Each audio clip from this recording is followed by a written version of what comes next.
should let me love you forever, forever.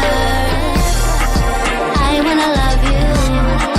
Will you let me love you forever, forever and a day, day, day, day, day.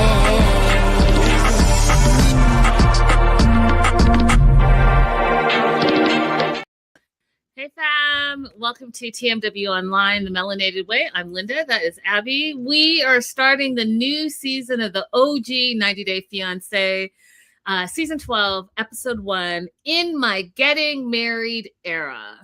And y'all, this is how I was watching the whole episode. Like this. What were your overall thoughts? They came out swinging as far as I'm concerned. I am so excited to have some yeehaw Americans on here, some real honky tonk, some real redneck, some real I need people who watch this show to really take this in, because this is the part of America that I feel like a lot of people don't see, don't understand. And you're all like, how come you guys don't have public transportation everywhere? How come you guys don't have universal health care? These people are why. So let's take a look. Let's take a deep dive. Yo, I just have to say, like, none of these places that they're even from, I would have ever thought of visiting. So I cannot imagine coming. I mean, I'm from another country, but I can't imagine landing in like Alabama and Pennsylvania. I just couldn't do it. I just couldn't do it. All of it was a lot for me, you guys, but we're going to get through it. Okay, so we're going to start off with Marissa. She's 45. Okay. She's from, is it PA's Pennsylvania? Mm-hmm. So she's from Blue Bell, Pennsylvania. She's the CEO of Kleinfeld, which is a major, major company, you guys. It's a bridal store. She talks about how yearly, just like in 1 year, 365 days, they can service up to 20,000 brides. 20,000. 20,000 divided by 365. That is high volume. High volume. And we also find out that this is also where they film Say Yes to the Dress, in her store in New York City. So it kind of all makes sense. So she's used to the reality TV, the cameras, the whole thing.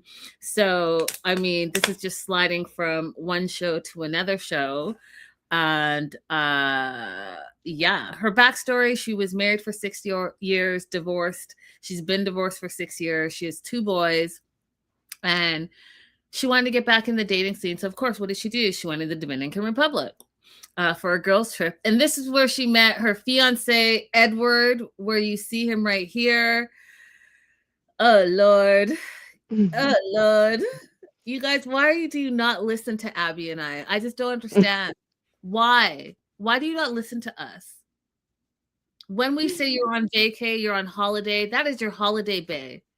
Keep that fool right where you found him, which is what she originally did. So Edward's a hotel entertainment worker. They had a little fling-a-flang, and she went on her merry way. And that's where she should have kept it. But she was going back to the Dominican. And so she messaged him, and they reconnected 3 years after their first initial, like, hit it and quit it. Now, common sense would say this 45-year-old woman would be like, hey, I just want to like hook up with him again and call it a day. But no, she decided to bring Vacay Bay into a long distance 2-year relationship. And Abbie, what were your thoughts when she said she went to the Dominican every 6 to 8 weeks for those 2 years to keep like that relationship going?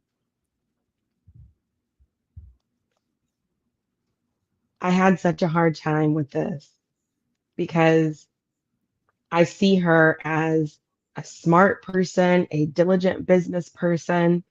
I'm a big fan of Say Yes to the Dress, so I've seen her several times on the show, how she's emotionally intelligent and talking to her brides and managing the bride's family.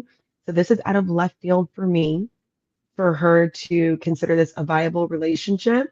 Or perhaps I'm simply wrong, and this person is going to be a great relationship long term for her, but I just feel like hotels, when you go to the DR, these fancy hotels that you stay at, they have a rule that the employees are not supposed to fraternize with the guest.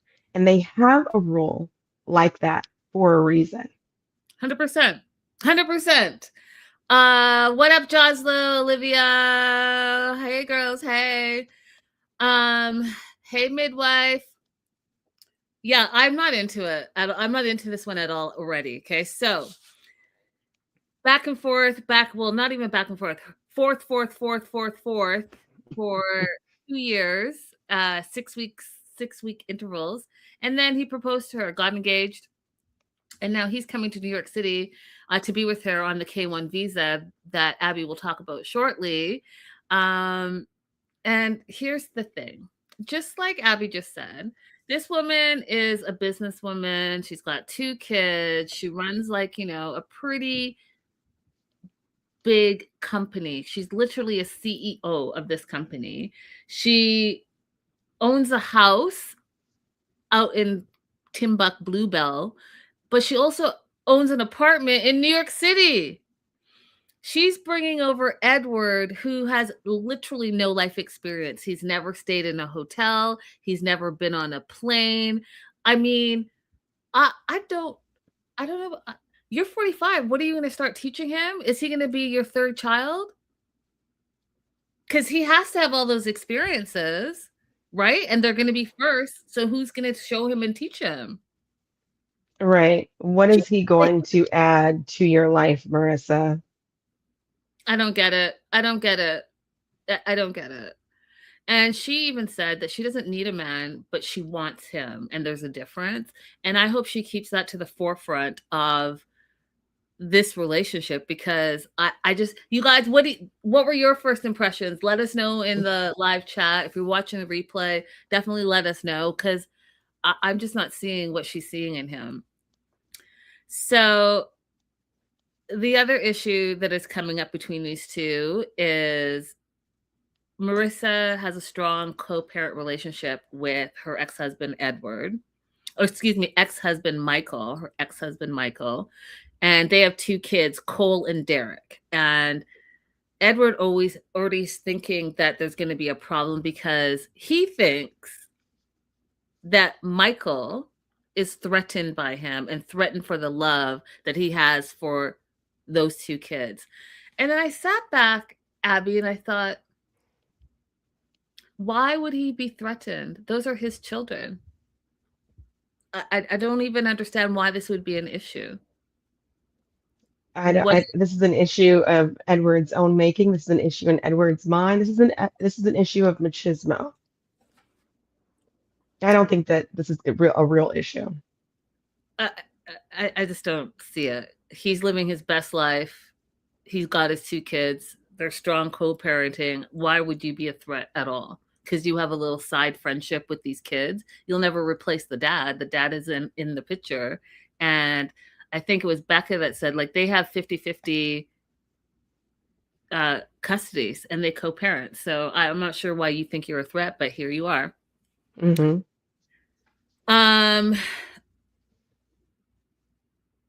What else do you have for them? Because that's all I have for them for right now. So I have the circumcision issue for them, and the only thing I was going to say about that was I didn't care for Marissa making it into a joke that he was having complications with the surgery. Mm-hmm. But yeah, that's it. It's his choice. He's an adult. He can make that decision. I just thought it was a little bit callous to laugh about it. I thought it was weird to just bring it up in the first episode. Like, I mean, I think I can see the backstory behind it. The backstory is that's what's connected them. Obviously, the jiggy is good. And that's the main connection, because it can't be anything else. Can't be anything else at all. Okay, we're moving on to Mallory. And let me... Mallory. Oh, yeah, Mallory. These are the kind of girls that I grew up with. And I'm so excited for you to see her, Linda. I was already listen, when she said she was a basic white bitch, I was like, "Oh, where are we going with this?" 'Cause uh, I don't know anyone like this. I've never I just I don't know. I think I probably lived in big cities and I haven't lived like like the southern US country life. I just I don't know. It's something else. It's something else. And I really feel like unless you can have this kind of experience, there's a lot of things that can happen that you might not even realize are happening because the language is different. Like the mannerisms are different. And so a lot of times I'll meet people who say, like, where we grew up, there's the Air Force Base kids, and then there's the Mallory types who haven't had very much exposure to different races and ethnicities and cultures. And a lot of people will meet them and say, "Oh, they're so nice, they're so sweet," because they don't understand how the racism is enacted in their words and in their mannerisms. They're not used to it, so they don't see it. Interesting. Really interesting. Hmm. Okay, Mallory, 29 from Athens, Alabama. She self-describes as a basic white bitch, and right now she is in Marmaris, Turkey, which is completely different from where she's from. These are her words, it's a southern town, it's a redneck town, it's country life, it's all about guns and drinking. Full stop. Another word for this place is a sundown town, which is not funny. I shouldn't even laugh about that. Yeah, yeah.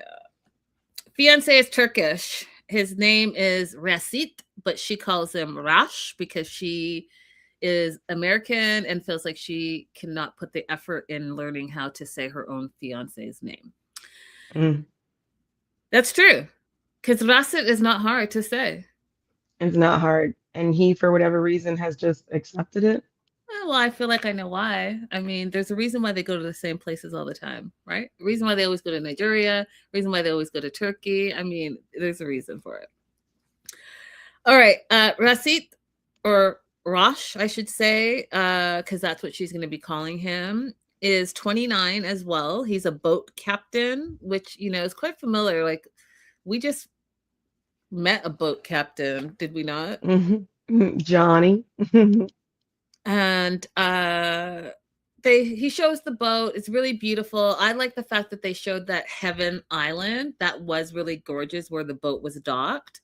And so she's there. She hasn't seen him in 6 months. And he explains that he doesn't like skin. And the producer's like, "You don't like skin?" And he goes like this, "Oh, you don't like skinny girls." So he thinks that Mallory is a very good match for him. And how did they meet? Well, she was on a girls' trip. So another one that went on a girls' trip and did not leave her vacay bay on that holiday. She was on a girls' trip and they met online, which is, I think a lot of people do this. So she went online, like some, dating app, changed her location and swiped, and he swiped, thought it was going to be a one-night stand. But according to her, Mallory says that Rosh fell in love with her. And then she made this video where, they got jiggy with it. And afterwards, he French braided her hair, which was just a really weird little thing to me. Now, what I wasn't clear about, Abbie, was the timeline. So you go to Greece, he's in Turkey, you swipe and match, and then what? Did he go to Greece? They had the one-night stand. I was under the impression that he was already in Greece. Okay, so he's in Greece. Yeah. He's in Greece, but what's the timeline from your one-night stand to the point where he fell in love and proposed to you? Like, they didn't explain that. Yeah, it just shows that she went back and visited him in Turkey after they met in Greece, but I don't remember them telling us how much time passed between those two events. Yeah, and that's what I want to know. What is that time frame? I know. Um, yes, Olivia says Johnny from Aruba and Josh from Australia, a pirate and a captain and a captain. A hoe in a boat. Uh, so he's Turkish living in Greece. They've not made it clear. They've not made it clear, Olivia, what exactly is happening or what that timeline looks like, unless you got a different thing, Abbie. No, I don't. Okay. We'll figure it out as we go along. So Mallory has some concerns, right? She's concerned, what if Rosh doesn't like America? What if he hates America? And specifically, what if he hates Alabama? And what if he can't find a job? What were your thoughts on her concerns, Abbie?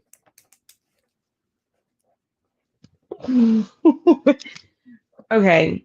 At least Mallory has the presence of mind to know that people in her community are the way that they are, such that he might have difficulty adjusting and finding employment.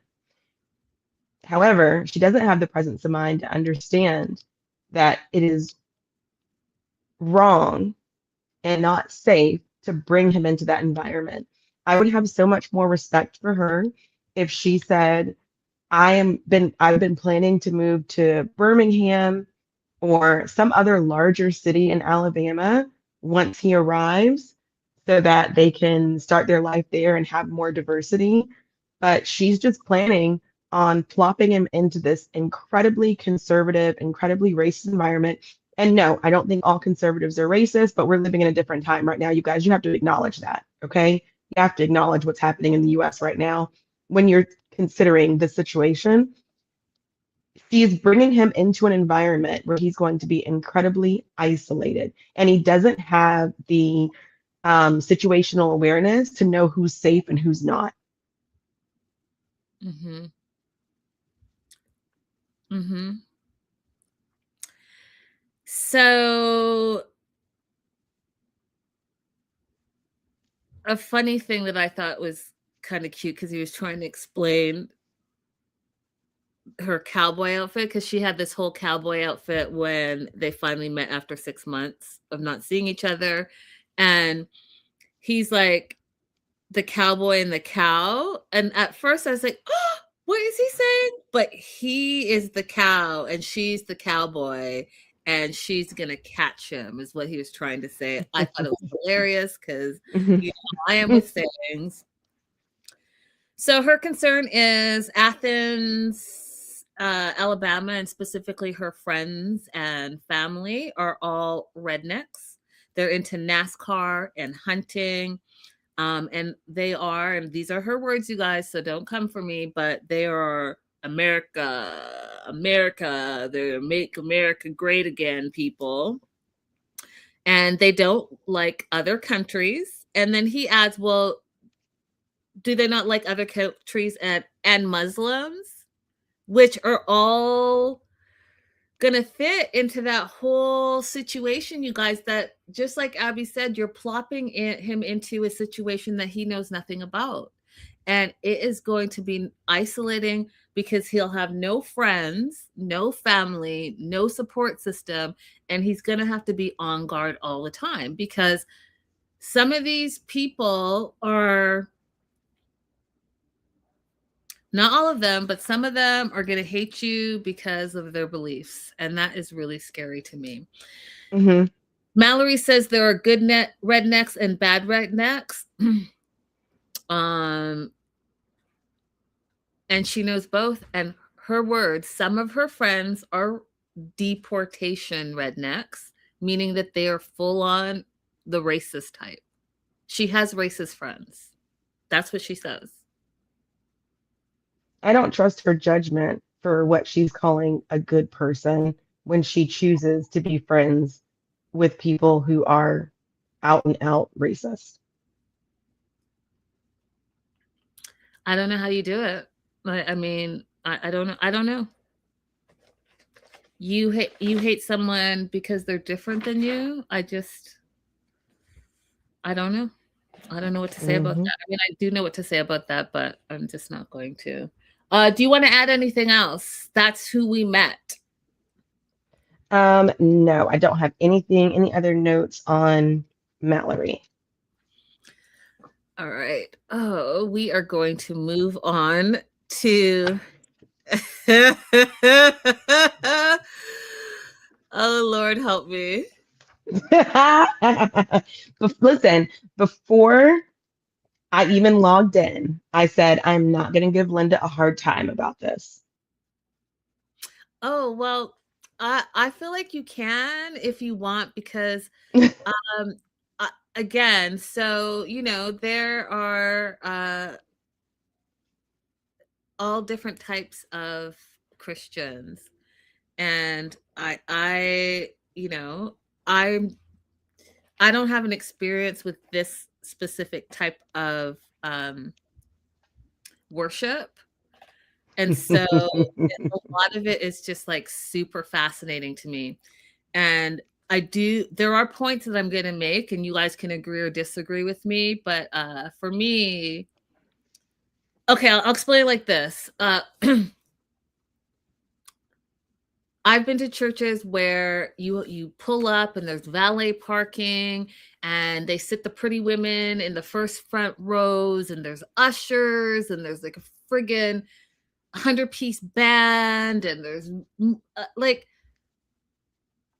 I don't want any of that. I don't enjoy it. I feel like it's too much of a production. I just want a Bible-based church that you read the Bible, you say how I can apply it to my life, and there's facts. I don't need all the extra hoopla. And I know that it's big in a lot of churches in America. But I'm going to need, for me personally, for you to show me in the Bible when you say something where you've seen it and how it's interpreted. Because my first note before I get into Aisha is she comes out speaking in tongues, and my personal belief is that you can only speak in tongues if someone else in the room can understand and interpret it. You don't have the gift of tongue if you're the only one that understands what you're saying. That's not a true gift, in my personal opinion. And then if I was gonna go and like get the scripture, but I was like, I can't get so serious about this, Linda. But that's my personal opinion. I That mean, being you can get serious about it. You can. We could have like a whole separate conversation about Asha if you want to do one because you can get very serious about this. Is a very in-depth conversation. It could be. It really could be. It really could be. Raise I your mean, hand in the live chat or just like put if you've ever had any interaction with Pentecostal churches in particular. I'm just curious how many of you have seen this kind of behavior before seeing her because this is not an exaggeration in any shape or form. This is Pentecostal. and I'm familiar with Pentecostal. I'm just saying, like, this point specifically about speaking in tongues, someone has to understand what is being said. It has to. You have to. There has to be another person. I'll bring the Bible scripture. That's what I'll do next time I see you guys. And then you guys can decide for yourself. That being said, Aisha is from Alabaster, Alabama. She's 38 years old. And her identity is Pentecostal church and faith. And she says that they believe in the entire Bible. And everyone's saying no, by the way. You're in for a treat. You're in for a wild ride. So everyone's saying no. Hey, Silver Lining. So Olivia, no. Becca, no. Joslo, no. I saw someone else, but everyone's just across the board, no. Okay, so then Aisha said that when she was 12, God stopped her in a store and gave her the gift of prophecy.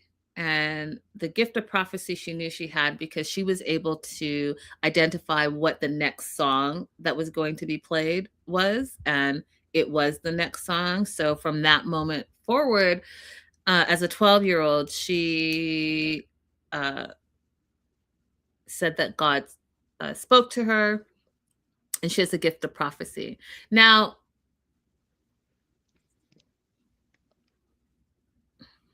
I'm just going to go on. What was the song, Linda? Right. What was the song? She has a gift of prophecy as well as she can speak in tongues. It's tearing up my heart when I'm with you. I feel it. Becca said she predicted that in the early 2000s an NSYNC song would play. Okay. Surprise, surprise. It was the biggest boy band that year. It played every hour. Every hour on the hour. She probably had a poster board of it in her room, but let's continue, shall we? So her belief on speaking in tongue is that God understands her and the tongue, but the devil does not. Which again, if you, this is not an accurate statement as far as I'm concerned. So she made a petition to God since she was 16 years old for her husband, and she's been wondering where her husband is. And in 2023, God told her that she was going to have a marriage, but her husband wasn't going to be anywhere close. So she and her friends decided to open up their dating profiles to expand the territory outside of where they are or were currently. And, so she matched with Maxwell, who's 28, from Nigeria. Her and her girls' trip went to Nigeria to meet 28-year-old Maxwell. And Maxwell has a friend. Now, you guys, if you do not see the writing on the wall, as soon as she said this, then I don't know if you all have been watching 90 Day Fiancé long enough. So, and I'm not just buying it because not every Nigerian is a scammer. But what I'm going to tell you is if the guy you're talking to in Nigeria says, "Oh, do you have a friend for my friend?" And then you bring your best friend and he brings his best friend and you guys travel to Nigeria to be with them. And after 3 days, 1, 2, 3, 3 days, there's engagement. Wow. We're all just getting engaged. Day 3 and day 4, we're getting engaged and we're taking like what is wrong with you women? What do you not see? You don't see like this could possibly not be a good thing? Because I'm going to tell you right now, I can already see this is not a good thing. So that he can come to America with his best friend. Linda, the thing that you're not understanding What am I is not? that. Oh, can you hear me? I can. Okay, the thing that you're not understanding is that when they were on the plane on the way to Nigeria, she had a prophecy that, she would know the next song that was going to come on her own personal headphones, which she chose the song. And that song was, I would like a ring, I would like a diamond ring, I would like a diamond ring on my wedding finger. I would like it.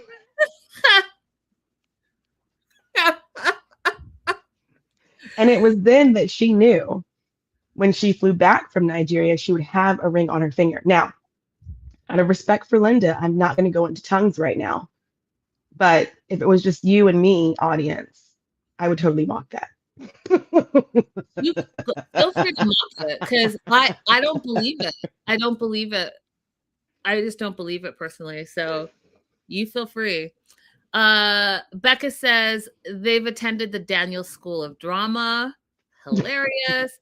And she also wants to know why the friend's face was blurred. The friend was probably approached by production and she said that she wanted no part of it. So they couldn't use her likeness, so they had to blur out her face. That's what happened. Right.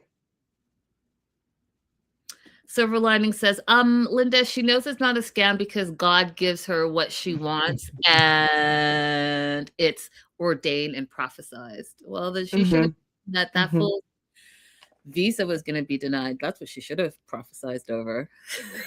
Oh my gosh. Okay, so yeah, on the third night, her friend was proposed to by his friend. The next night, Maxwell proposed to her, so everyone's engaged. You get an engagement, and you get an engagement. You get a ring, and you get a ring. You don't get a visa, and you do not definitely get a visa. Okay.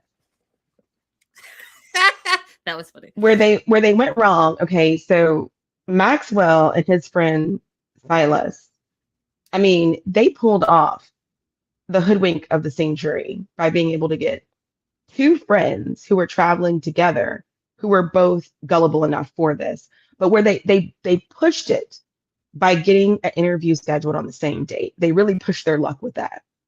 Yep, agreed. And showing photos of them being like their twins.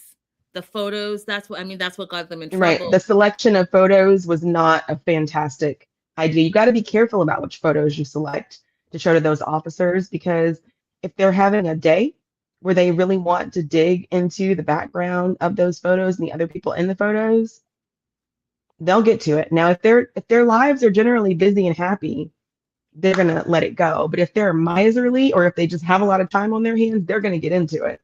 Mm-hmm. Mm-hmm.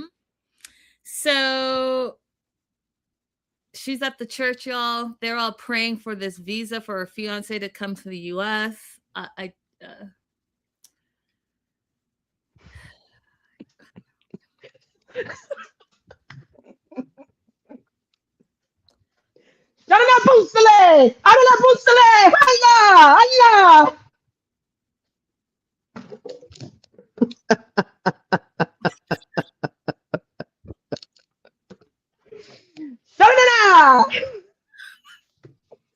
When I was a kid, I used to legitimately just want to stand up and start screaming and see if I could get away with it.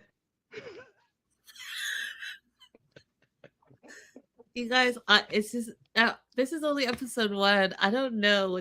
You guys, TLC, when I tell you that they have just brought their A game as far as they've brought it to day one days where you're just like, this cannot be happening right now. Like this can't be it. But they're finding like people that have never been on TV that are showing you their real lives. Just imagine if her and Daniel had got together. Him with the priest and her with the Pentecost. It would have been just screaming all over the place. No one would know what anyone was saying. All right, so Maxwell and his best friend Silas decided that they're going to have their interview on the same date, which just is outrageous to me. I don't know. You didn't talk to your fiance, Aisha, and run that by her. Like, it's just not a good idea. I don't know why she didn't think it was a good idea, why he didn't think it was a good idea. But I'm going to tell you, that is the stupidest thing I've ever heard.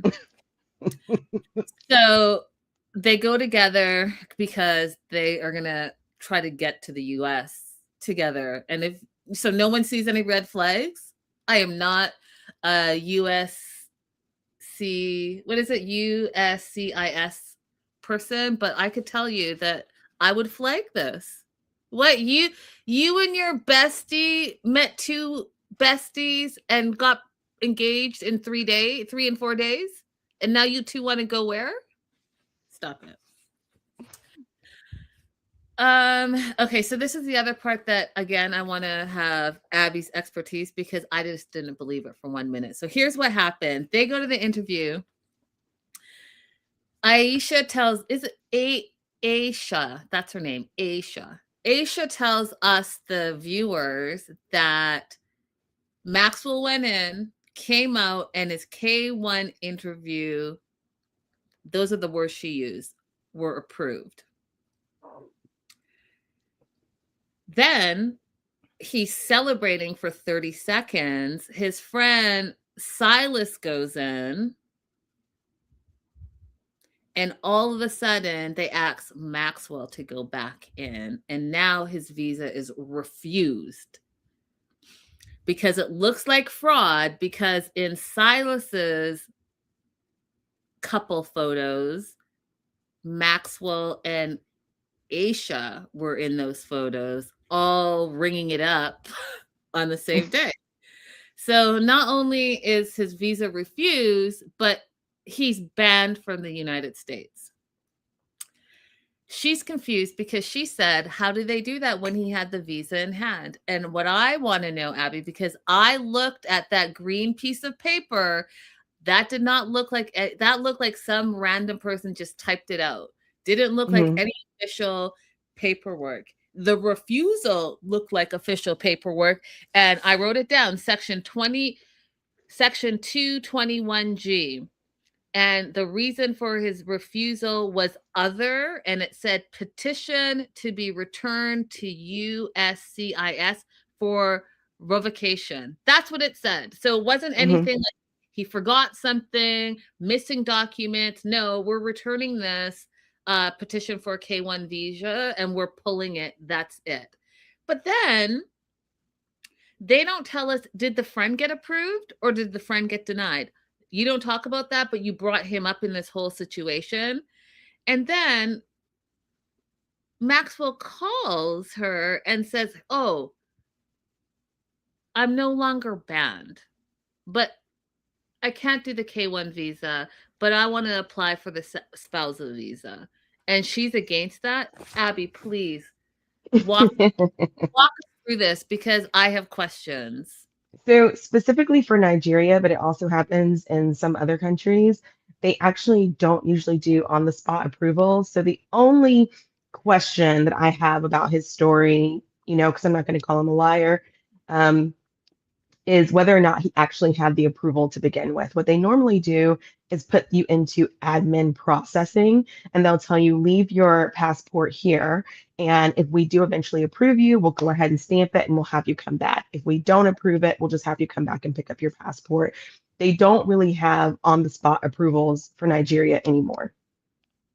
When you saw the 221G refusal, that is, so when they come into the interview, that means USCIS has already approved their I-29 application. That's the K visa, fiancé visa application, and said, hey, it's okay to set them for an interview because we've already approved this.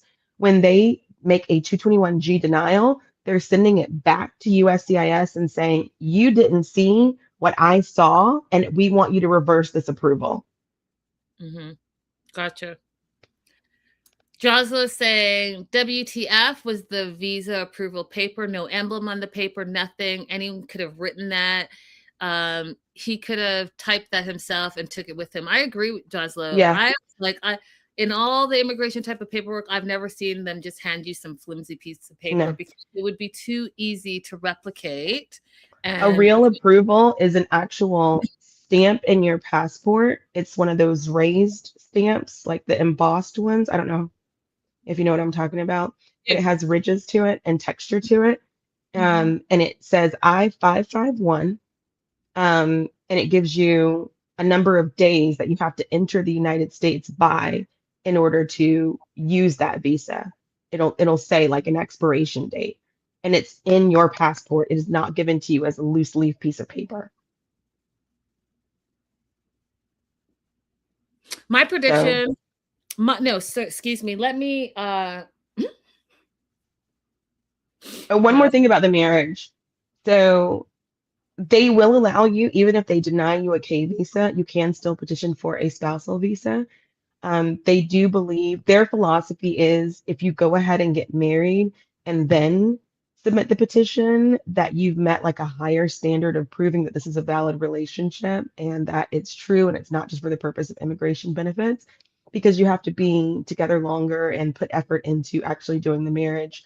And Becca asked earlier, why is she against it? Because Becca, she's been praying for this wedding since she was 16 years old. She probably has so many Pinterest pins, whatever you call them, on exactly how she wants this wedding to go down. And it has to happen in the United States with all the vendors that she's already chosen, with the dress she's already chosen, the location that she's already chosen. That's why.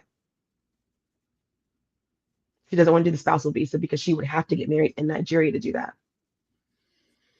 I mean, if her speaking to God since she was 16 was to have a husband, then shouldn't it just be about having her husband and getting married rather than the actual marriage ceremony? I mean, I don't know. Absolutely not. Absolutely not. It's about the fanfare. The number of people that I've met who talk about wanting to be married so bad, they're not talking about the actual marriage. They're always, almost always talking about the fanfare. They cannot wait so they can put 2026 bride in their bios and make everything they post ever from the time that they get engaged until kingdom come about planning a wedding. Y'all, this is gonna be one long crazy season. Y'all better buckle up because we got rednecks on the redneck races on the one side and tongue speaking Pentecostals on the other side, and that is just the tip of the iceberg. Do you have anything else? Because you forgot the devil. We got the devil in here too, according to her. I mean, I'm just saying, out of the couples so far, there's a lot going on. Do you want to add anything else before I move on? I don't have anything for Shay because surprisingly, we got two more characters.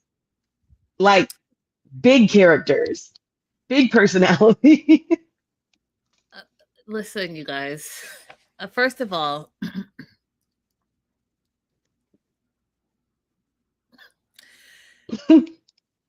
y'all just pray for me because the things that want to come out of my mouth, it really outrageous.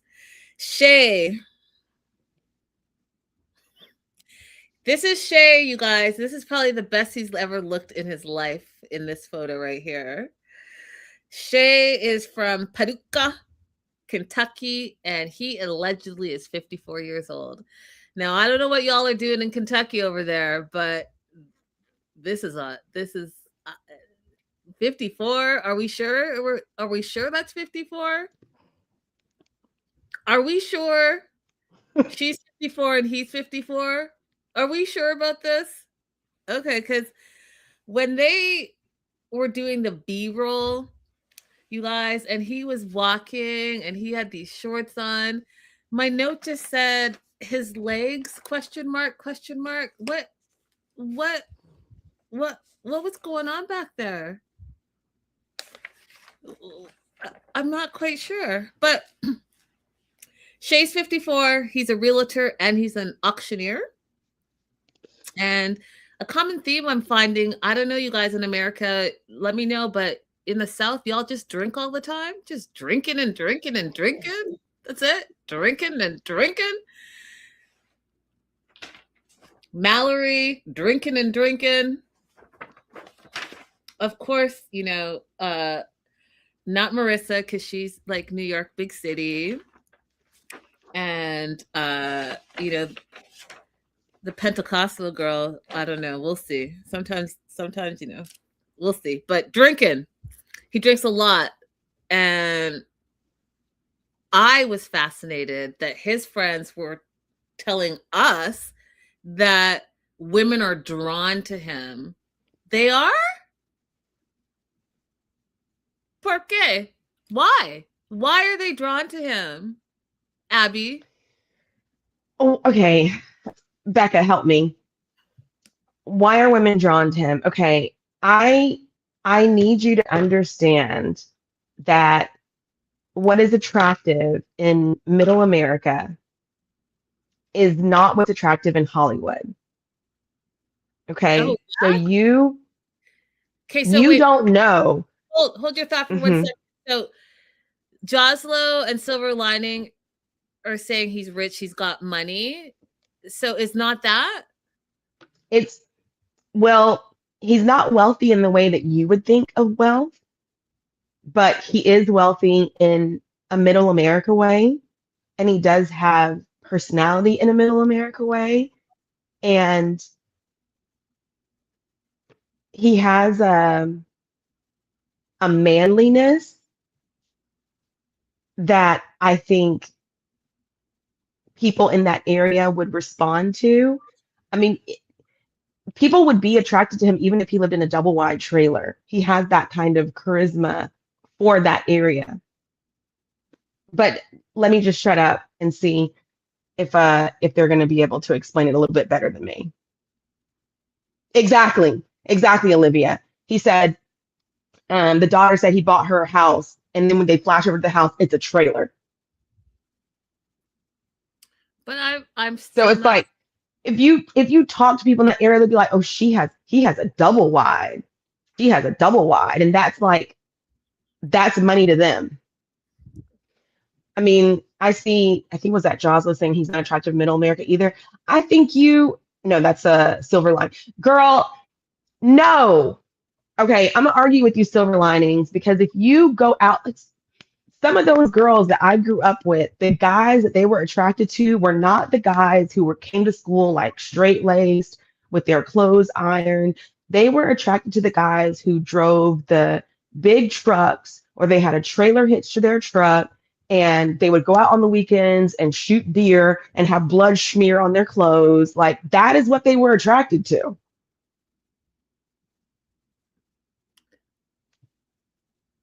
I'm gonna have to have someone just continue to explain it to me. But Olivia says it's trailer park wealthy, not big city New York City, LA wealthy. um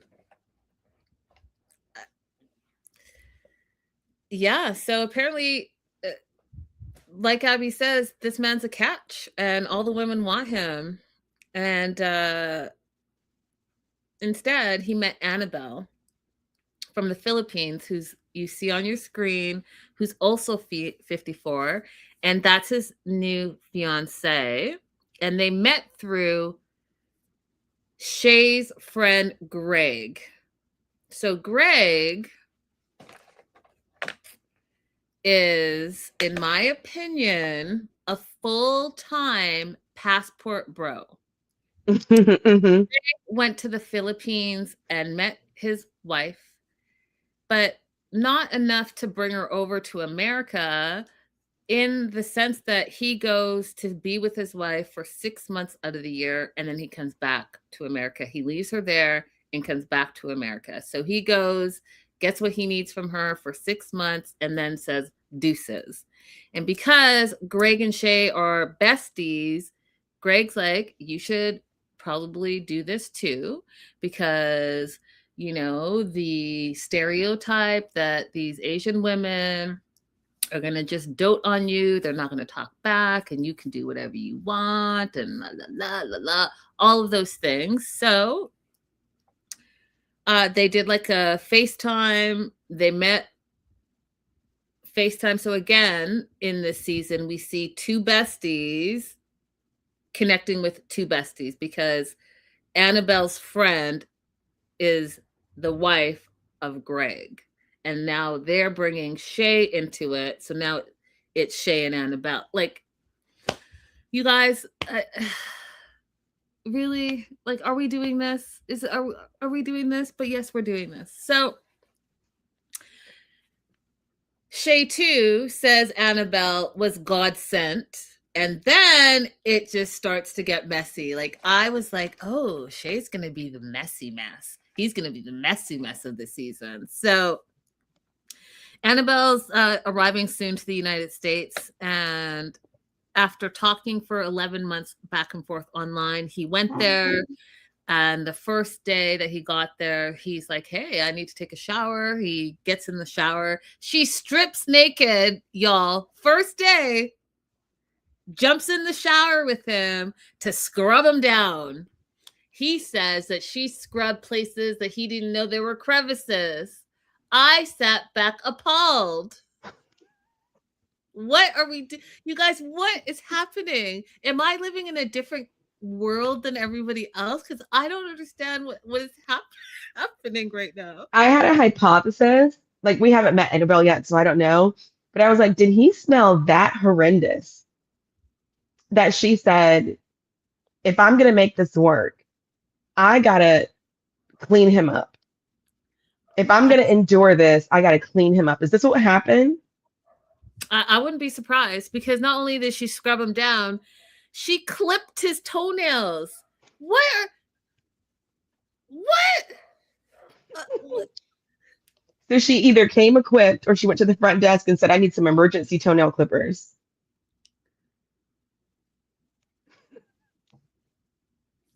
He was so impressed, y'all. He was so impressed by the scrub down and the toenails being clipped that 3 days later, he proposed. Un, deux, trois. 3 is the magic number. So what we find out also about Shay, so Shay's got a fiance after 3 days. I guess, yes, 3 is the magic number for everyone. 3 days, let's put a ring on it. But he goes to these parties. Now, it's sounding to me, you guys, these parties are a little like jiggy parties. That's what they sound like. And that's why he doesn't want to talk about it. Mm-hmm. He doesn't want to talk about the parties, but we know that he goes, and we see that there's a lot of alcohol. And I'm foreseeing that he's going to blame a lot of his poor behavior on alcohol. That's what I see in this future. We also find out that he's been married 2 times. He's got like 1, 2, 3, 4 kids. I didn't understand what he was saying. I think the son's name is Connor, but it might be Honor. Don't know. Abigail, Allison, and Madison. His daughters come over, Abigail and Allison, and in the past 2 years, Shay has been collecting shoes and clothing, anticipating Annabelle's arrival. So when she gets there, she, quote, doesn't feel out of place and also blends in. Exhibit A, this is Annabelle. He lives in Paducah, Kentucky. I'm not sure if she's blending anywhere, but we'll see. I would hope that they would accept her and allow her to be herself and stand out for who she is as a Filipina. But what do I know? She needs to blend in to Paducah, Kentucky. Paducah? I don't even know. So he's bought this clothes. And then this is the part that I don't know about you, but it was very alarming for me. It was very alarming for me. Red flags, questions. When he said he bought all these clothes because he wants her, Annabelle, who's 54, to dress like his daughter, Allison, I said, what in the cockamamie stuff is going on over there? There were actually like a lot of red flags, but I would agree that this was the most like red of them all. Like, this one was quite unforgivable. This one was borderline. We're talking about stuff that we cannot say on YouTube. Absolutely. I can't even think of a euphemism that we're allowed to say on YouTube for this. That's it. I'm just saying, red flag, red flag, red flag. And then it just got even weirder for me because Allison says she's close to her dad. They do everything together. They love being around each other. He bought her this house next door, and then, like everyone in the comments has said, they pan to the house and it's a trailer. Okay. I mean, okay. And it's right next door so that she can be around all the time, and she has free rent and free childcare. So you've thrown in the fact that you have a kid. So there's a kid somewhere in the mix here, right? For your childcare, and possibly more than one kid. Fine. But then when Allison said that she wants to make sure that Annabelle understands that she comes first, and she wants to be able to have alone time with her dad without Annabelle, I was like, am I the only one that thinks what they're saying sounds a little off? Because you want to your dad, you want to be number one. Yes, you're kids are important, but I wasn't like, kids should be your main priority, but that's not the vibe I was getting. Like, well, she's an adult. She's an adult, and so she's an adult with her own child. So it is weird for her to need to assert this dominance over her father's space as opposed to allowing her father to have a full-on partner. Hey, avoiding eye contact. Omalu is trying to help me say Paducah. Paducah. So yeah, you guys, she wants to be first and foremost in her dad's thoughts and prayers, and wants time alone with her dad.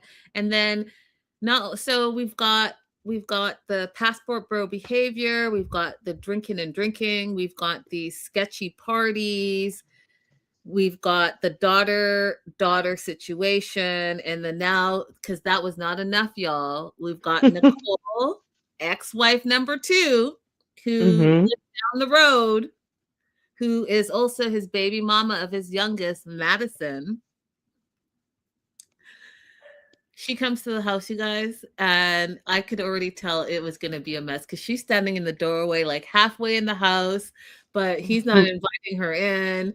The daughter's like all tensed up as if this is her rival. I was like, oh, what in the Southern mess is this? So we find out that they were married for 4 weeks, y'all. They were married for 4 weeks.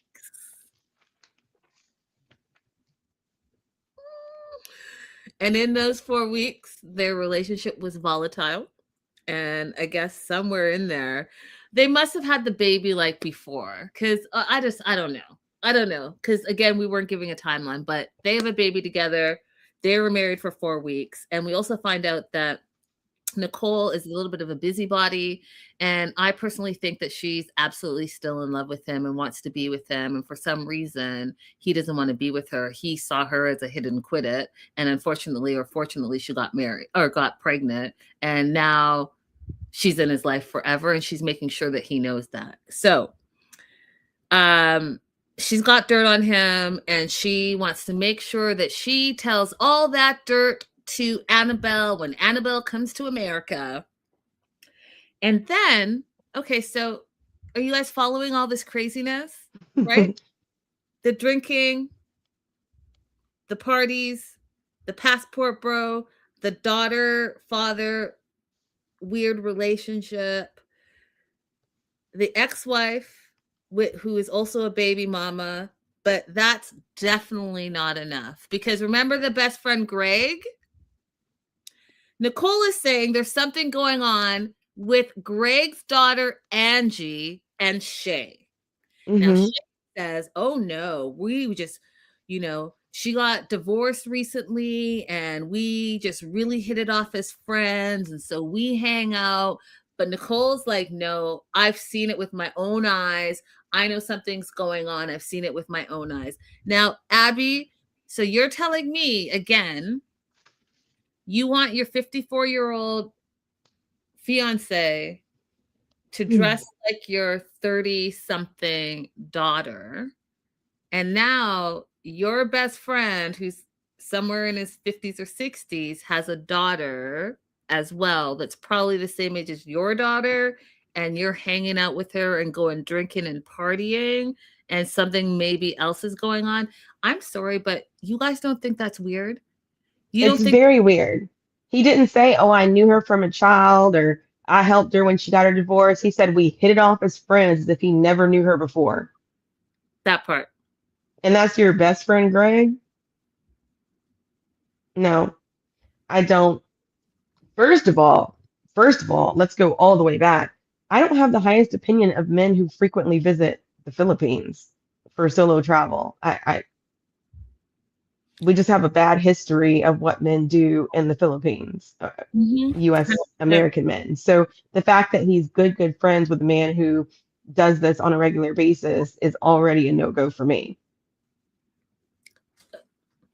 Listen, like Silver Lining said, I've lost count of all the red flags. Well, I haven't, but yes, there's a lot of them, you guys, a lot.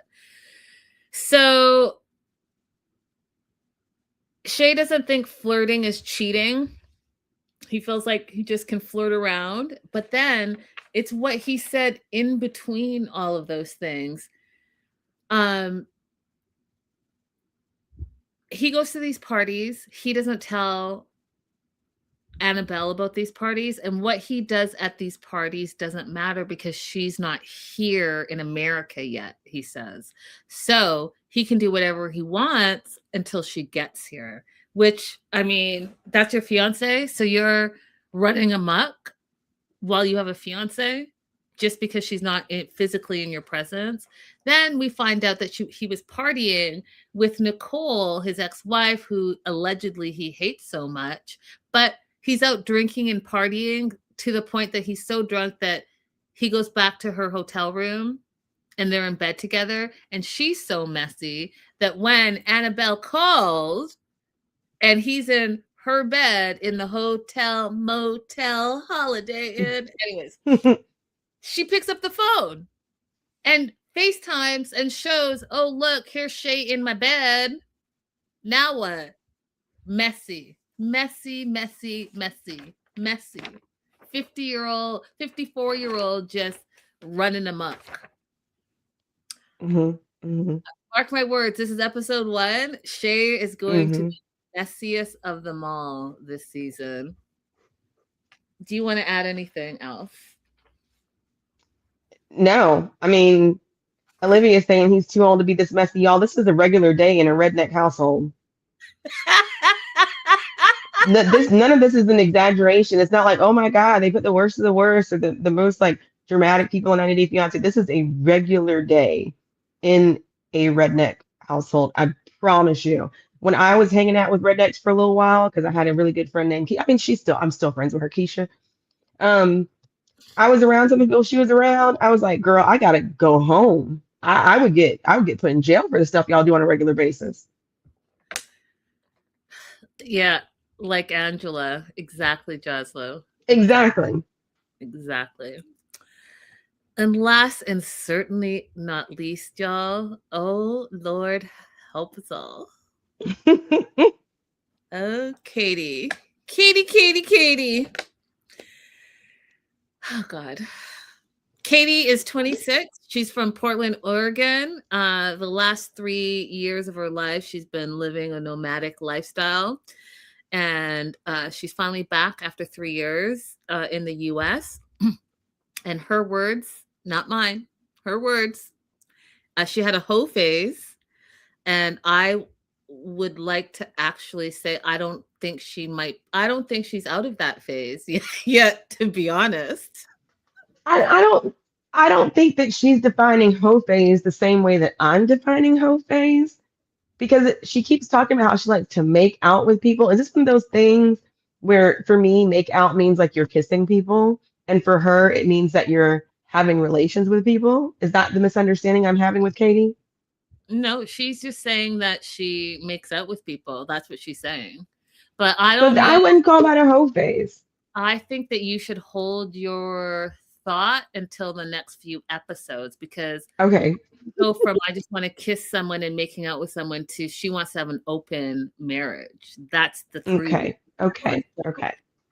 I don't think that I don't know. I feel like we should hold off, but I don't think she's out of the hoe phase. That's what I'm trying to say.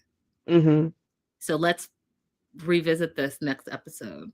Okay. So she's living a nomadic lifestyle. She's back in the US and she's back to settle down.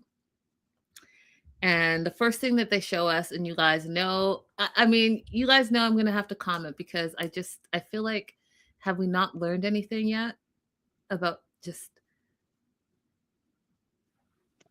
taking care of yourself and scents and odors and germs? Like, have we not? So she's with the run club and she's back. They go for a run and they go to the bar right after in their sweaty running attire to drink. So again, drinking is a huge theme this season, it looks like. We find out that she's impulsive. And so how she ended up living this 3-year nomadic lifestyle was her friend told her how she could pet sit for free rent.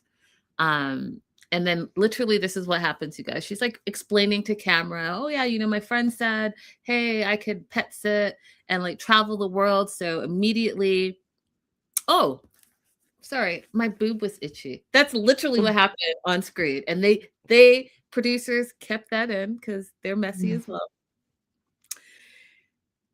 And so during her travels, she met Josh, who's her British fiance. We also find out that she has OCD, so that is all contributing to how she lives her life and what keeps her attention. The producer said, how did you meet your fiance? And she said, well, she was swiping on Tinder, and the first response she got was from a guy named Dave. Dave was hanging out with his friends and invited her to join. She joins. They're all drinking. She starts making out with Dave, her original date. Dave, her original date, gets kicked out of the pub. So Katie decides that she's going to make out with his other friend number 1. Then, while making out with friend number 1, she tried to make out with Dave's best friend, but Dave's best friend turned her down because he has a girlfriend. So then she asked Josh, who you see on your screen, to make out, and he said no. You just made out with at least 2 of my friends, so no. She's in the bathroom. She makes a video saying she really wants Josh, and she really wants him because he told her no. So it's the end of the night. She's walking home, wants to walk home from the bar. She says there's some sketchy dude hanging out over there. Asked Josh specifically to walk her home. As they're walking home, they make out. He says, hold on a second, because he has to take a whiz. And she ran the rest of the way home, leaving him peeing in the bushes.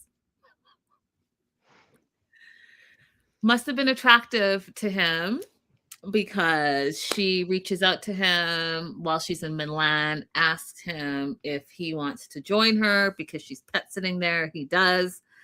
And that they have a lot of jiggy.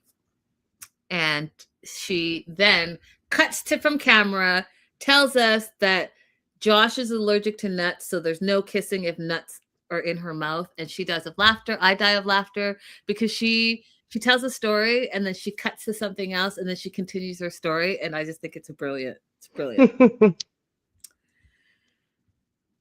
She then tells us that random story about she went from London to Mexico because her friend got married and then she just got back. Josh proposed to her in Turkey.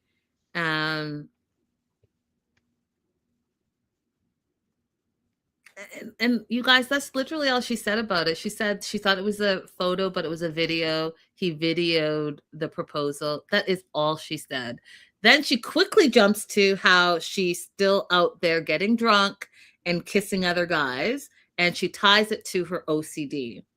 And she says her OCD is also tied to her intrusive thoughts. So when she gets drunk, she wants to make out. Those are her thoughts. So she makes out with random guys on a regular basis. And she's been doing it more often these last few months. The reason she does it is because she wants to feel wanted. That right there is the truth. Period. Full stop. If we want to talk about what the actual trauma in her life is, she's going to need to face whatever she's dealing with that makes her feel that she's not good enough, that makes her feel like she's not wanted, that makes her feel like she needs to sexualize herself in order for a man to give her attention. And in that, kiss on everyone, and it doesn't matter who it is, because if they are showing me a level of affection, then I must then be worthy. Mm-hmm. Do you want to add Mm-hmm. anything before I move on? I will say one thing that I learned about OCD. I had a girlfriend whose daughter was diagnosed with OCD, and I didn't realize that it causes executive dysfunction because I took her girls to get ice cream one day, and the one who had been diagnosed with OCD had a breakdown when it came time for her to choose her ice cream toppings. I didn't know that that was a part of OCD. So I'm willing to accept Katie telling me other things that are a part of OCD that maybe I'm not aware of. So I'm not going to outright say like her OCD is not causing any of her behavior. But when she says things like, when I drink, the alcohol has a different plan for me, baby, that's alcoholism.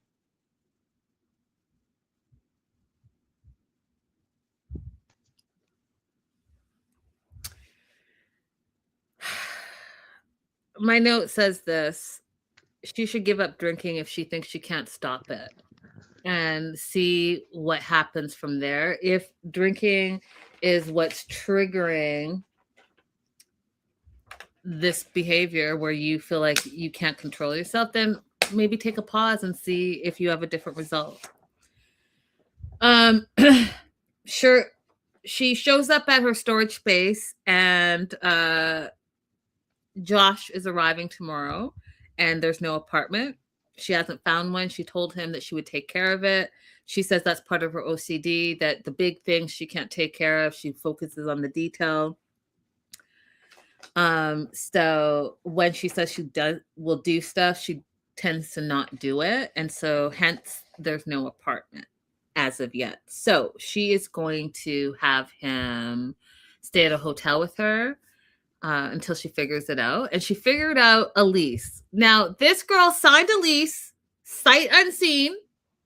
She saw it on the internet. She signed the lease. And so now she says she has an apartment. She didn't go to the apartment, y'all. I could never.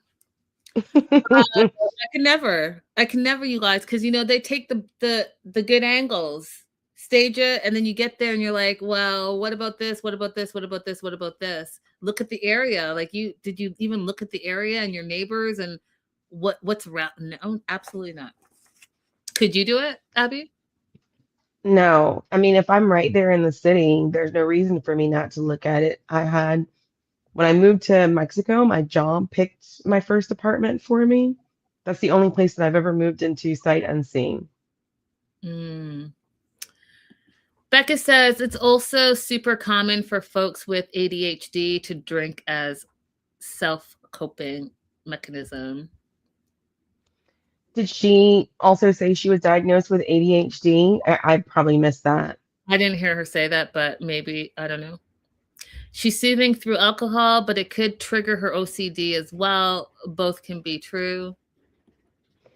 I mean, sure, anything could be true, but she had the presence of mind to tell us that when she drinks, that her brain has a different plan for her. So at some point, she's able to see that drinking leads to behaviors that she otherwise would not engage in. Mm-hmm. Right. So whatever else is going on with her, she vocalized that to us. Yeah, agreed.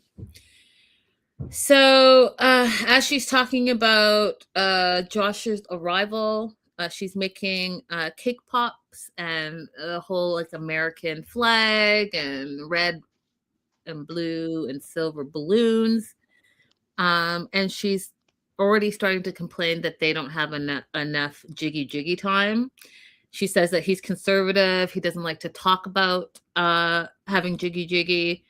And so this is something that they're going to have to resolve before they get married. Abso-friggin-lutely. You guys know what I say. It is very important. You guys have to be on the same page because we already know that he doesn't like public displays of affection, but maybe what else does he not like that she clearly likes? She clearly likes public displays of affection. How are you going to balance that out?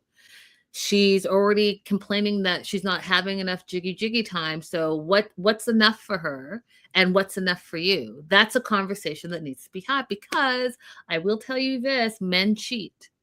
And if you're already having problems up front and you're having too much or too less, someone's cheating in there for sure. 100%. Nip it in the butt. Have the conversation. So they waited over a year for his visa to be approved, and he has now arrived from Cambridge, England.